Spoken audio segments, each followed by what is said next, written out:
Good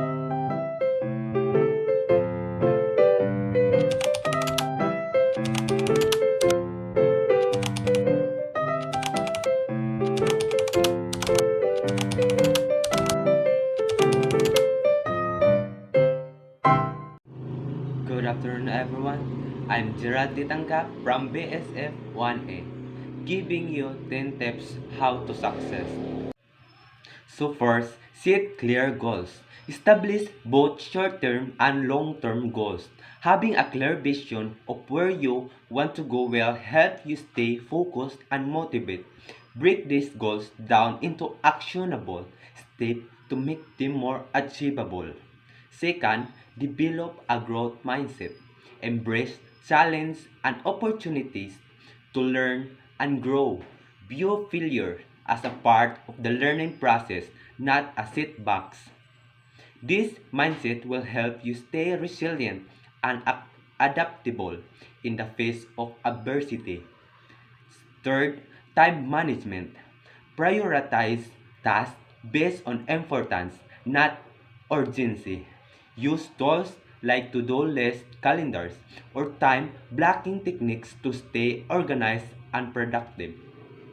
Avoid distractions and stay disciplined in following your schedule. So fourth, continuous learning. Never stop acquiring knowledge, whether through books, online courses, podcast, or mentorship. Make learning a lifelong habit. The more knowledge and skills you have, the better equipped you'll be to success. Fifth, build strong relationship. Success is rarely a solo effort. Surround yourself with people who support and challenge you. Build a network of mentors, colleagues, and peers who can offer guidance and share valuable experience. 6. Take, take care of your health. Physical and mental well-being are the foundation for long-term success. Exercise regularly, eat well, get enough sleep, and manage stress.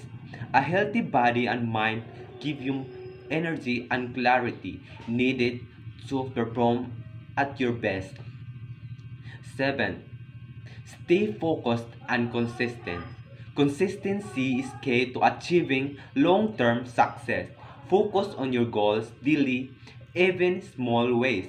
Small consistent actions over time lead to big results, avoiding getting distracted by short-term temptation. 8. Embrace failure as feedback. Failure is, failure is a natural part of the journey to success. When you fall, analyze what went wrong, learn from the experience, and adjust your approach. Every setback an opportunity for growth. So 9. Be proactive, not reactive.